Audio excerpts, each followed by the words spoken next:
Oh, what is going on, guys? Welcome to Stock Talk with Nico Criticos. Today, we're going to be talking about E.L.F. beauty stock because this is a stock that I made a whole lot of money on earlier this year. I was buying this stock at somewhere down here between 50 and let's say $75 a share.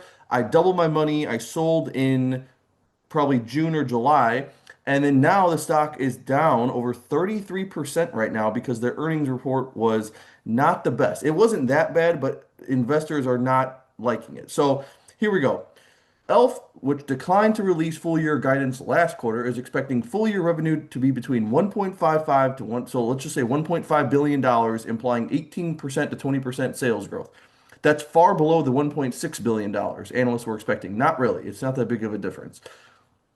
Then we have, okay, the Haley Bieber deal, obviously a $1 billion deal, expected to increase annual sales by $200 million this year and by $300 million on an annual run rate. Okay, great.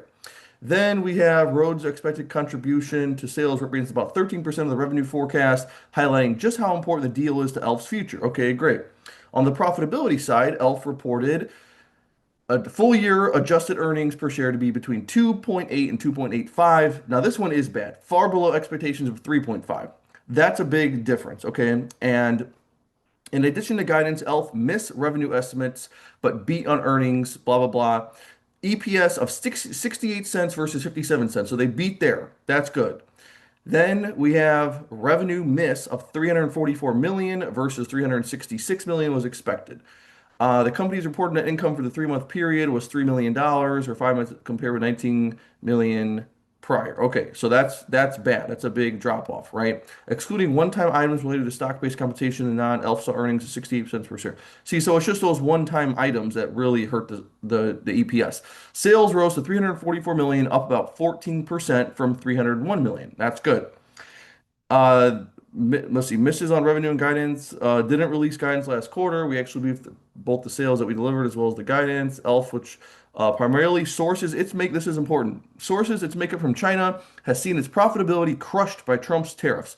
During the quarter, its net income fell by a staggering 84%, while the company said its gross margin fell by 1.65%, driven by tariff costs. Okay.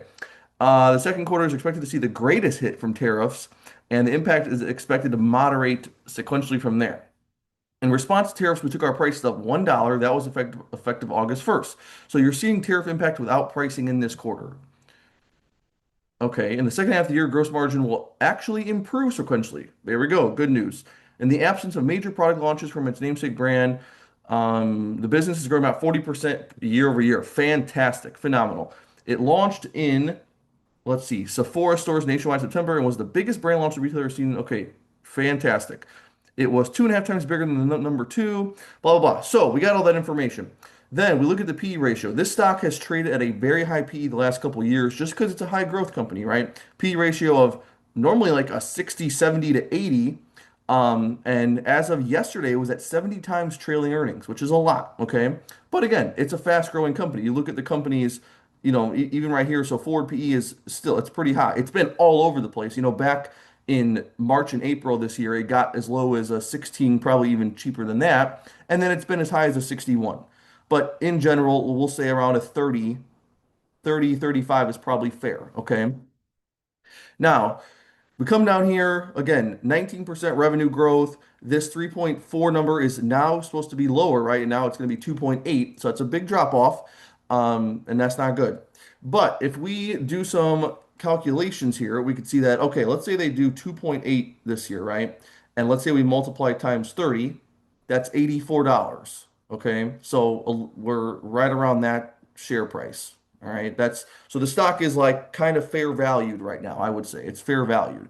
But again, when the growth, I mean, kicks in and 2026, 2027, we see growth come back, then I think the stock can probably trade at 40 or 50 times earnings again. And when EPS goes, up to $4 or something, well, then we're going to see the stock go to, 150, maybe $200 in the next couple of years. So that's kind of what I'm looking at.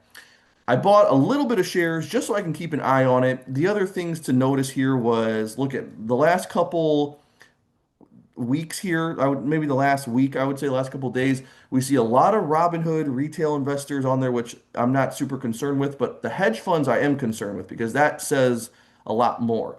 Hedge funds past quarter increased by 656,000 shares. Look at the buying activity, right? That's a good sign. Insiders, not so much. That's not really good or bad. There's really not much going on there. Keep in mind, this is only a $4.4 billion company, okay? Let's see how much they have in cash. So the cash to debt has gotten worse over the last couple of years, but that's because they made that big deal. It's not terrible, it's just not great. Debt, they have more debt than cash, so it's not good, but they can fix it. Debt 250 million, cash 170 million. And okay, then we go to, I mean, free cash flow is at record highs. Net income has not been doing great, but it's at least it's staying consistent in this $100 million range. The sales is what's going up. That's what I like to see. I also think that these tariffs are not going to last. I think they're going to get either revised or cut or something's going to happen, and it's going to I think it's going to be good news for E.L.F. Okay, then we look at what else we got in here. We looked at that. Shares outstanding is pretty much just flat, nothing to worry about there. Let's go to annual and let's look at their ROI here. So return on capital, 15%. Okay, not bad. Profit margin, 8.5. Again, this is a brand that is known for offering quality products at a cheap price. Okay, they're known for being extremely similar to high-end brands while offering a low price. So I think they have a great business model. Okay, um, I think this company can easily be a lot more than a $4 to $5 billion company. Okay, I think it could be like double that, really. So I'm gonna watch this stock, and as you can see, back last time we had a tariff problems 6 months ago, the stock did fall to $50. So it could get really cheap like that. It's possible. And that's when it traded at 16 times earnings. So I would say the bottom for this stock, I would say 45, $50. It's not impossible. Especially if the market dips the next, you know, month or two. I think the stock could actually go to $50. So that's why I'm not going to really make this into a serious position just yet. It would have to get to like maybe 60 bucks and under. I would say easy buy, maybe even 65 bucks.